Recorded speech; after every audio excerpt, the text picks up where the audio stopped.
வணக்கம். என் பேர் மாது. நடந்து முடிந்த 2026 சட்டமன்ற தேர்தலில் விடுதலை சிறுத்தைகள் கட்சி பற்றிய நிறுவனர் தோழர் திருமாவளவர்கள் பற்றி பல்வேறு எதிர்கட்சிகளும் பல்வேறு பத்திரிகைகளும் அவர் மேலே ஒரு குற்றச்சாட்டு வச்சுருக்காங்க. அது எப்படின்றதை பற்றி தான் நம்ம பார்க்கணும்.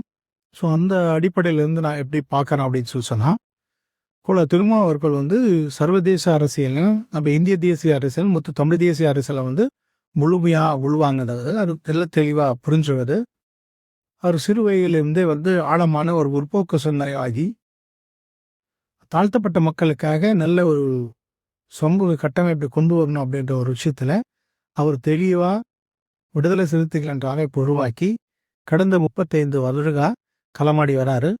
அவரோட கொள்கையில் எந்த விதத்துலையும் சமரசத்துக்கு இடம் கொடுத்தது இல்லை. ஸோ அந்த மாதிரியான ஒரு தோழர் விடுதலை சிறுத்தை அமைப்புகளுடைய தோழர்களும் மற்றும் ஜனநாயக சக்திகளும் புரிந்து கொள்ள வேண்டியது என்னவென்னு சொன்னால், எதிரி தன்னை எதிரியாக பார்க்கனால என்ன சொன்னால் தான் தன் வழியில் சரியாக இருக்கிறேன் என்று அர்த்தம். அதே போல தோழர் திருமாவர்கள் அவருடைய சித்தாந்தத்தின் அடிப்படையில் அவர் எடுத்துக்கொண்ட கொள்கையின் அடிப்படையில் அவர் களத்தில் சரியாக களமாடி கொண்டிருக்கின்ற இந்த காலகட்டத்தில் அவருடைய வளர்ச்சியின் முதிர்ச்சியை, அவர் அரசியல் தெளிவை, ராஜதந்திரத்தை தாங்கிக் கொள்ள முடியாத, ஜீரணித்துக் கொள்ள முடியாத சில புல்லுருவிகள் அந்த அமைப்பை எப்படியாச்சும் கந்தனம் கட்டிக்கொண்டு சிதறடிக்க வேண்டும் என்ற ஒரே குறிக்கோளின் அடிப்படையில் எதிர்கட்சிக்கு சாதகமான சில பத்திரிகை நிறுவனங்களும் திட்டமிட்டு செய்து கொண்டிருக்கிறார் என்பதை என்னுடைய குற்றச்சாட்டா விடுதலை சிறுத்தைகள் தோழர்களுக்கும் மற்றும் ஜனநாயக முற்போக்கு சக்திகளுக்கும் என்னுடைய தெளிவை தெரிவிக்க வேண்டுமென நோக்கத்தின் அடிப்படையில் இந்த கருத்தை நான் உங்களிடத்தில் முன்வைக்கின்றேன். அதே சமயத்தில் தோழர் திருமாவர்கள் அவருடைய சித்தாந்தத்தை நாம் உள்வாங்கியதனால் அவருடைய போராட்டத்தில் நான் கூர்ந்து கவனித்ததன் அடிப்படையிலே சர்வதேச அரசியல், இந்திய தேசிய அரசியல் மற்றும் தமிழ் தேசிய அரசியல் உள்வாங்கி கொண்டதின் நோக்கத்தின் அடிப்படையிலே அவருடைய கொள்கை தேவையிலிருந்து அவர் சரியாக பிரதான எதிரியை வெல்ல வேண்டுமே குறிப்பான எதிரியிடத்தில் கூட்டணி வைத்துக் கொண்டு களமாட வேண்டும் என்பது ஒரு யுத்தி.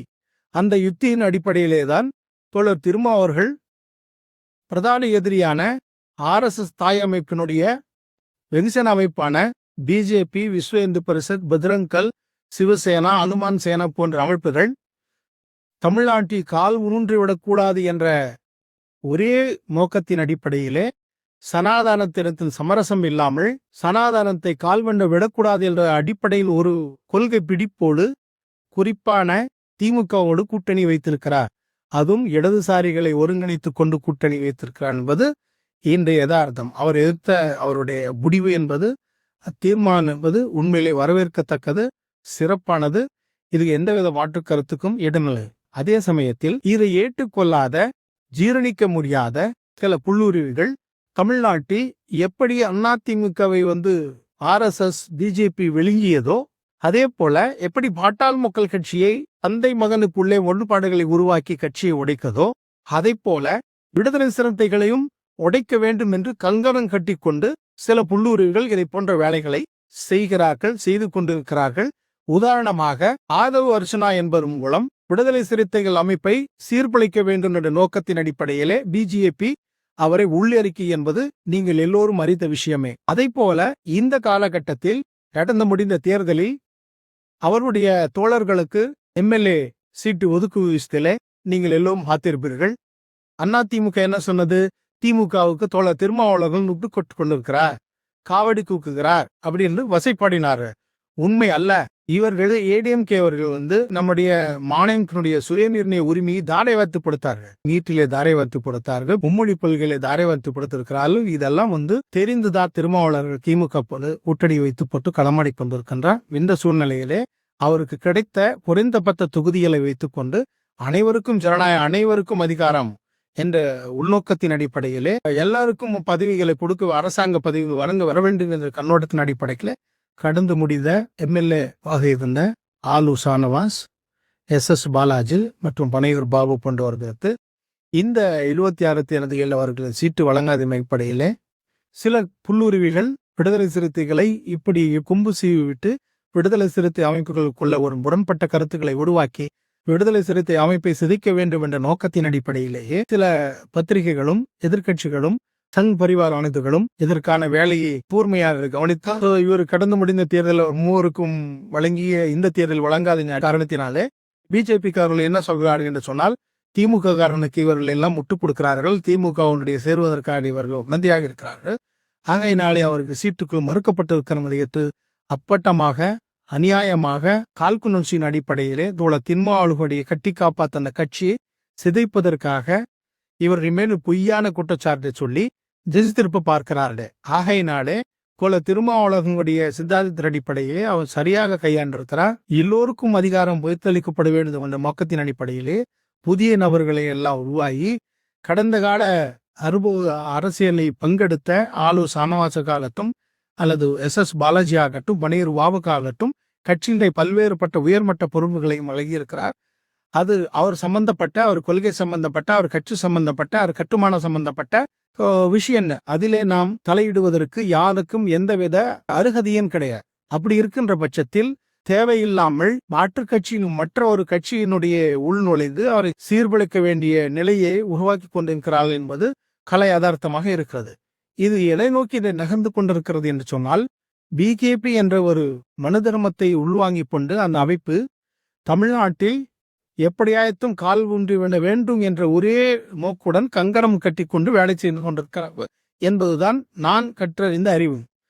அந்த அடிப்படையிலே பார்க்குவோமானால் பிரதான கட்சியான திமுக மற்றும் அண்ணா திமுகவுக்கு எதிராக பிஜேபி கால் ஊன்ற வேண்டுமே ஆனால் அவருடைய தந்திரத்தின் அடிப்படையிலே முதல் எதிரி திமுகவை எதிர்க்க வேண்டுமேனால் குறிப்பான எதிரி அண்ணா திமுகவை சீர்குலைக்க வேண்டும். அதன் அடிப்படையிலேயே அம்மா ஜெயலலிதா அவர்களையும் சின்னம்மா சசிகலா அவர்களையும் பிரித்து கையாண்டு தலைமையை சீரழித்து அந்த கட்சியை 4-5 சின்னாபின்னமாக்கி விட்டாது.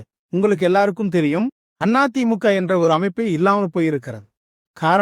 அடிப்படை காரணமே பிஜேபி RSS செய்த சித்து வேலை. அவர் சித்து வேலையின் அடிப்படையிலேயே பிஜேபி அவர்கள் RSS அவர்கள் அதிமுகவின் அமைப்புகள் நுழைந்து எல்லாத்தையும் சீர்குலைத்திருக்காங்க. சீர்குலைத்த பிறகு அடுத்த எதிரி திமுக வீழ்த்த வேண்டும் என்றால் இங்கு இருக்கக்கூடிய ஜாதி அமைப்புகளை உள்வாங்கிக் கொண்டு அவர்களுக்கு கொம்பு சீவிட்டு தலித் அமைப்புகளுக்கு எதிராக பிஜேபி நாடகம் ஆடிக்கொண்டிருக்கிறது. நம்மளுக்கு எல்லாருக்கும் தெரிந்த விஷயம்தான். தமிழ்நாட்டில் தமிழர் விடுதலை, தமிழர் சுயநிர்ணய உரிமை அந்த அடிப்படையில் பார்க்குமானால் தமிழர் விடுதலை இருந்த போல தமிழரசன் கருத்தை உள்வாகிய போல திருமாவளவர் அவர்கள், கலியபெருமாளுடைய கருத்தை உள்வாகிய போல திருமாவளவர்கள் அவர் சரியான அடிப்படையே பல சமூகங்களை உள்ளடக்கி ஒரு அமைப்பை கட்டி வளர்த்து கொண்டிருக்கிற இந்த காலநட்டத்திலே பிஜேபி தாங்கிக் கொள்ள முடியாமல் முற்போக்கு சிந்தனை கருத்துக்களை உருவாகி கொண்ட தோழ கருமாவர்கள் சரியாக களமாடி கொண்டிருக்கிறது. அதை ஜீரணிக்க முடியாமல் பிஜேபி RSS சங் பரிவார்கள் எப்படியாச்சும் இதை சீர்குலைக்க வேண்டும் என்ற ஒரே நோக்கத்தின் அடிப்படையிலே எதிர்க்கட்சிகளும் மற்ற எதிர்க்கட்சிகளுக்கு துணை போகின்ற பல்வேறு பத்திரிகை நிறுவனங்களும் கூட இந்த மாதிரியான கட்சியை உடைப்பதற்கான வேலையை, கட்சிக்குள் உருவாக்குவதற்கான வேலையை செய்து கொண்டிருக்கிறார்கள் தான் என்னால் புரிந்து கொள்ளப்படுது. ஆகவே தோழர் திருமாவளவர்கள் வார்ப்புகளாக இருக்கக்கூடிய விடுதலை சிறுத்தைகளுடைய தோழர்கள் அவற்றை புரிந்து கொண்டு சரியாக இந்த எதிரிகளுக்கு பாடம் புகுட்டுவார்கள் என்பது என்னுடைய கருத்தாகவும் இருக்கிறது. அது எந்த ஐயமும் எனக்கு இல்லை என்பதை நான் தெளிவாக இந்த சமயத்திலே தெரிவித்துக் கொள்ள ஆசைப்படுகிறேன். தோழர் திருமாவர்கள் சமீபத்தில் ஒரு காணொளி மூலமாக ஒரு அறிக்கையை வெளியிட்டார். அதை பார்த்த பொழுது நான் உண்மையிலே அவர் சிறந்த ஒரு அரசியல்வாதி, அவரை உணரக்கூடியவர் என்பதை வெளிப்படையாக காட்டியிருக்கிறார். ஏனென்றால் கூட்டணி என்ற தர்மத்தில் கூட்டணி தோழர்களுக்கு சரியாக நமது தோழர்கள் வேலை செய்யவில்லை என்பதை அவர் வறுக்கொடுக்கணும் செய்து தெரிவித்தது என்பது உண்மையே ஒரு தலைவர் சுயமரிசனத்தினோடு கூடிய ஒரு வெளிப்படை தன்மையை காட்டுகிறது. அதே சமயத்தில் நான் என்ன புரிந்து கொள்கிறேன் என்று சொன்னால், கடந்த 5 ஆண்டு காலத்தில் சட்டசபையில் சபாநாயகராக இருந்த ஐயா அப்பாவு அவர்கள் தேர்தல் பிரச்சாரத்தின் போது விசிக கொடியை கட்டவில்லை என்பது குற்றச்சாட்டாக இருந்தது. எதிர்க்கட்சிகளுக்கும் ஆளுங்கட்சிக்கும் சபைக்கு நாயகனாக இருந்த, நடுநிலைவாதியாக இருந்த அந்த அப்பாவு அவர்களே விடுதலை கட்சிகளுடைய கொடியை ஏற்றவில்லை என்றால், பிரச்சாரத்தில் உருவாகி கொள்ளவில்லை என்றால், அரவணைத்துக் கொள்ளவில்லை என்றால் வேறு யாரு அணைவணித்துக் கொள்வார்கள்? அப்பொழுது அந்த களத்தோழர்களுக்கு, விடுதலை சிறுத்தைகள் தோழர்களுக்கு, திருமாவனுடைய வார்ப்புகளுக்கு, பெரியாருடைய வளர்ப்பு பிள்ளைகளாகிய பெரியார் கருத்துக்களை உள்வாங்கியவர்களுக்கு சுயமரியாதை விட்டுக் கொடுக்க வேண்டும் என்று யாருக்குமே இருக்காது. அது சுயமரியாதை உள்ளவர்கள் தான் களப்பணியை செய்யாமல் இருந்திருக்கிறார்கள் என்பது நான் புரிந்த விஷயம். களப்பணி செய்வதற்கு அவர்களுக்கு கிடைக்க வேண்டிய மரியாதை கிடைத்திருந்தால் செய்திருப்பார்கள். அப்பாவு போன்றவர்களே அந்த மக்களை, அந்த விடுதலை சிறுத்தை தோழர்களை அவமதித்திருக்கிறார். ஆகவே அந்த களப்பணியாளர்கள் செய்யாமல் இருந்ததுதான் சரி என்பது என்னோட கருத்து. காரணம், திமுக போன்ற பெரிய கட்சியில் இருந்த ஒரு சபாநாயகரே இந்த தவறை செய்திருக்கிறார். இந்த தவறை யாரும் பேப்பதற்கு பத்திரிகை நிறுவனங்களுக்கு அருகதை இல்லை. விடுதலை சிறுத்தை அமைப்பு வளர்ந்துவிடக் கூடாது என்பது மட்டும் கங்கணம் கட்டி கொண்டு சீர்குலைக்க வேண்டும் என்ற நோக்கத்தில் இதை சித்தி விளையாட்டை ஆரம்பித்திருக்கிறார்கள் என்பது தெளிவாகப்படி. இன்னும் பல்வேறு அடிப்படையிலே, நோக்கங்களின் அடிப்படையில் நாம் பார்ப்போமேயானால், திமுகவின் தலைவர் ஸ்டாலின் அவர்கள் சனாதன எதிர்ப்பு என்ற கோர்வையில் இடதுசாரி அமைப்புகள் வளரக்கூடாது என்பதை உள்ளுக்குள்ளே கந்தனம் கட்டிக்கொண்டு அவர் வளர்ச்சியை தாங்கிக் கொள்ள முடியாமல் விடுதலை சிறுத்தைகளுக்கும் சிபிஐ, சிபிஎம், அதிமுக போன்ற அமைப்புகளுக்கும் கடந்த தேர்தலில் கொடுத்த இடஒதுக்கீட்டை விட இந்த தேர்தலில் குறைவாக கொடுத்திருக்கிறார். காரணம், இவரும் கூட சனாதனத்தின் ஒரு சார்பு உடையோர்தான் என்பதை இதன் மூலம் காட்டுகின்றார். உதாரணமாக, சனாதனத்தை வேறொருப்போம் என்பதில் திருமாவர்கள் விடுதலை சிறுத்தைகள் அமைப்புகளும் உறுதியாக இருக்கின்றன. அவர்களைப் போன்றே மார்க்சிய சிந்தனையை உருவாக்கி கொண்ட சிபிஐ தோழர்களும் சிபிஎம் தோழர்களும், அது பெரியாரின் வார்ப்பாக, அண்ணாவின் வார்ப்பாக, கலைஞரின் வார்ப்பாக இருக்கக்கூடிய ஐயா வைகோபாலசாமி அவர்களும் கூட அவர்களுடைய அமைப்புக்கு கூட வளர்ச்சியை முன்னெடுத்து செல்லக்கூடாது என்ற அடிப்படையிலே, மட்டம் தட்ட வேண்டும் அடிப்படையிலே 21க்கு பிறகு 26 தேர்தலில் அவர்களுக்கு ஒதுக்கிய சீட்டுகள் அனைத்தும் குறைத்து இருக்கிறார். காரணம், அவர்கள் வளரக்கூடாது என்பதில் திமுக முனைப்பாக இருக்கிறது என்பது யதார்த்தமான நிலையாக நான் புரிந்து கொள்கிறேன்.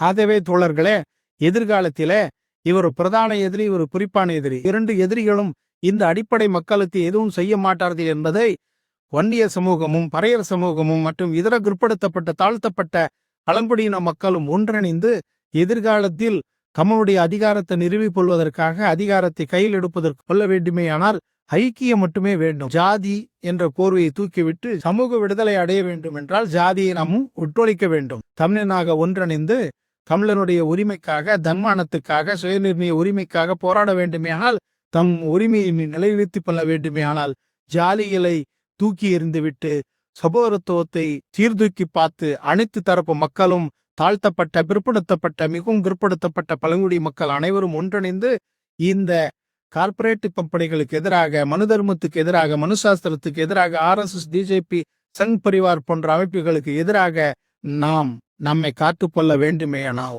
இந்த அடித்தட்டு மக்களுடைய ஐக்கியம் என்பது தவிர்க்க முடியாதது. அதை அனைவரும் புரிந்து எதிர்காலத்தை நம் உரிமையை காப்பாற்றிக் கொள்ள வேண்டுமேயானால் ஒருங்கிணைந்து ஓரணியில் திரண்டு களமாட வேண்டும் என்பது அனைத்து முற்போக்கு சக்திகளுக்கும், அனைத்து ஜனநாயக சக்திகளுக்கும் நான் விடுக்கின்ற ஒரு வேண்டுகோளாக, மனித நேயத்தை உள்வாங்கிய மனிதனாக அனைத்து சமூக மக்களையும் கேட்டுக்கொண்டு என் மனக்குமுறலை உங்களிடத்திலே பகிர்ந்திருக்கிறேன். அனைத்து மக்களும் இதை புரிந்து கொண்டு எதிர்காலத்தில் உங்களுடைய நேர்மை, உங்களுடைய உரிமைகளை காப்பாற்றிக் கொள்வதற்காக அனைவரும் ஒருங்கிணைக்க கைகோர்ப்போம் என்று அனைவரும் கரங்கோத்து இந்த ஆளும் வர்க்கத்துக்கு எதிராக போராட வேண்டும். தேர்தல் அரசியல் போராடி ஒரு நல்ல சமூகத்தை கட்டியெழுப்ப அனைவரையும் நான் வேண்டிக் கொள்கிறேன். நன்றி, வணக்கம்.